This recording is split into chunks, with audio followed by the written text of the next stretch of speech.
After packing the trailer, I packed my truck with what I would need right away, and Sitka and I set off.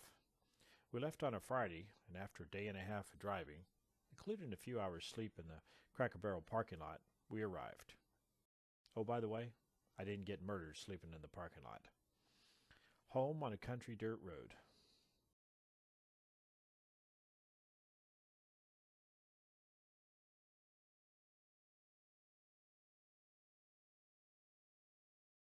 Well, first things first. Get the tools and the other gear out of the truck that I'll need to clear enough space to get a proper plan together. Standing close to where the house will be, I can see there's an awful lot to do. Well, I can see someone's happy to be home and out of the truck.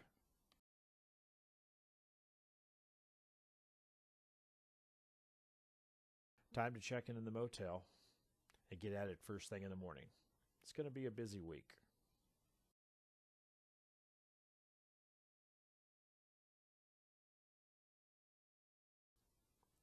The person that bought the property before me cleared a nice building spot, but for some reason never ended up building.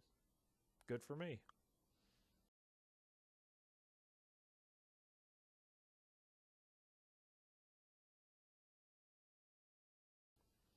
I needed to get rid of some of this grass to get an idea of how the property looks and what I'll do with it.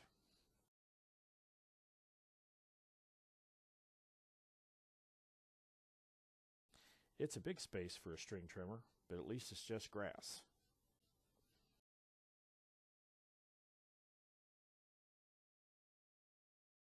Of course, it's not all grass. Now, I love blackberries, but I've grown to hate blackberry vines.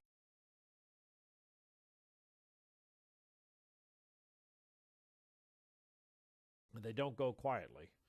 I should have worn long sleeves, but I'll get back to these vines shortly. Funny, I think my dad made the same thing for lunch when I worked with him.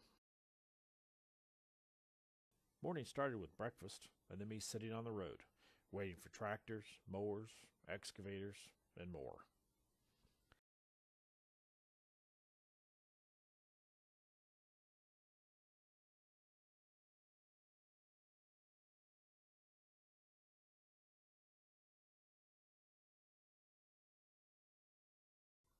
To get electricity, you need a ditch. You can have electric service installed overhead, but that means trucks on your property and a 40-foot easement, 20 feet on each side of the wire.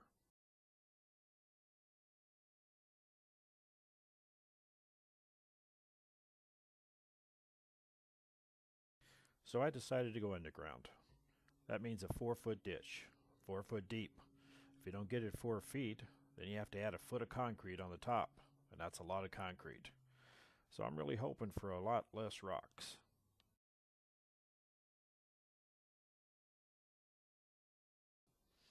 The guy running the excavator, Stan, was a true professional. He'd clearly been doing this for a while. He got his little machine into places in the trees that you wouldn't think he could ever do it. And he didn't have to kill many trees to do it. Once the trench was done, the electric company showed up to pull the wire. They pulled the line from the truck, which is encased in conduit, and laid it in the trench. They also left behind a row of magnetic caution tape that would go in the trench after it was half filled.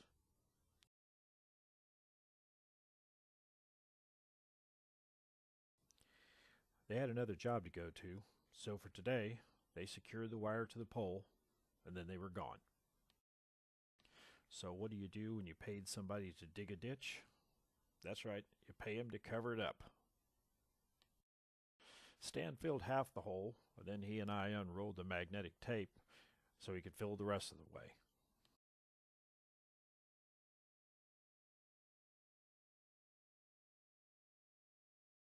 Remember those darn blackberry vines? Well, it's time to get rid of them. Meet the brush hog.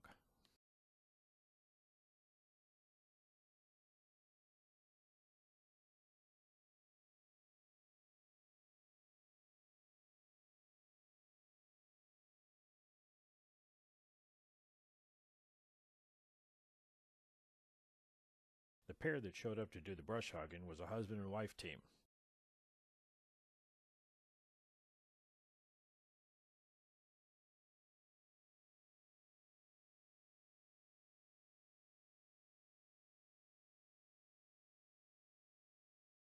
It was a dusty, dry day, and with the wind blowing, sometimes it kept the grass and dirt off her, but many times it didn't. And when she finished, it looked like she had a tan. You know, she never stopped smiling, though. That's one thing I've noticed since being here, the attitude of the people. Now, not everyone is upbeat and optimistic, and even those who are have their days. But there's something about them. Maybe it's the slower pace of life, the focus on the essentials, or maybe it's just the small town mentality. They're friendly and always willing to help. I haven't met anyone yet who hasn't asked me if they could do anything for me. Remember that area by the electric line that was giving me such a hard time with the string trimmer and even with the brush blade? The one I told you I'd get back to? Blackberry vines, bushes, and small trees. Say hello to the brush hog. Electric line in, trench filled, bushes and vines in check. The place is looking quite different now.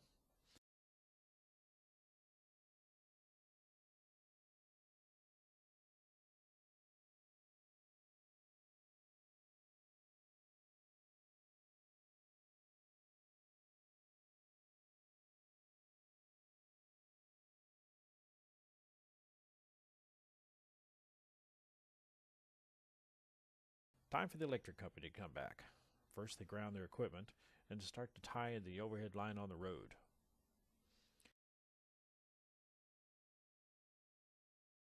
They place the wire into a metal conduit and bolt it to the pole, then fill in that end of the trench.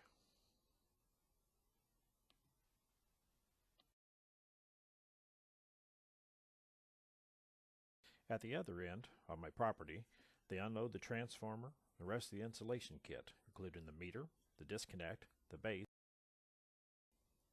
They cut the wire to length and place the meter.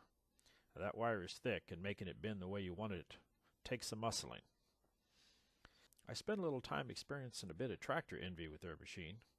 I'm not sure if it's too much or too little machine for me, but I've added tractor research to the list. With the line connected, the transformer meter set, the electric line crew was on its way. Well, I have to live somewhere while I build. Enter a 12 by 12 storage building that I've started to refer to as the apartment. If you haven't seen one of these delivered, it's pretty amazing.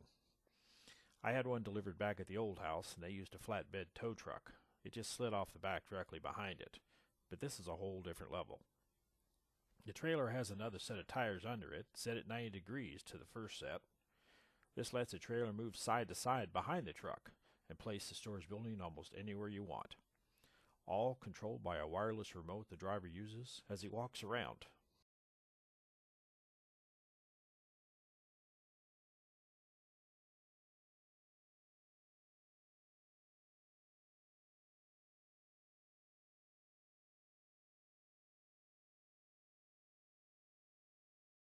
Afterwards, he uses a variety of concrete blocks, pressure-treated lumber, and shims to level the building.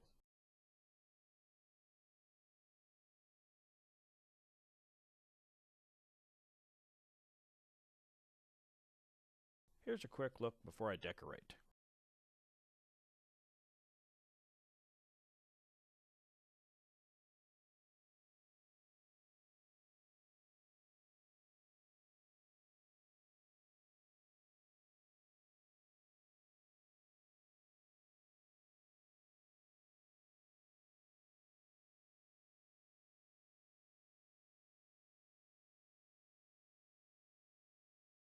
When the freight truck with the household goods gets here, I'll need a place to put everything. My plan is to place a shipping container and store everything there. Once the house is built, I'll use the shipping container as a storage room attached to a workshop. But that's a plan for another day. Right now, the shipping container needs a gravel base to sit on it to provide drainage. The rock truck arrived and another experienced driver laid a base of rock exactly where I wanted him to, and just at the right thickness. It took a few passes to get it wide enough, but now I'm all set for the container.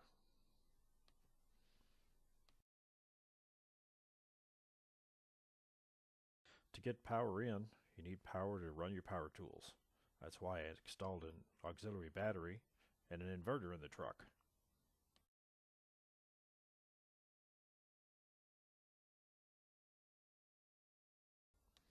I also took this opportunity to spray foam the spots in the floor and the ceiling to keep the mosquitoes, wasps, and spiders out, and anything else.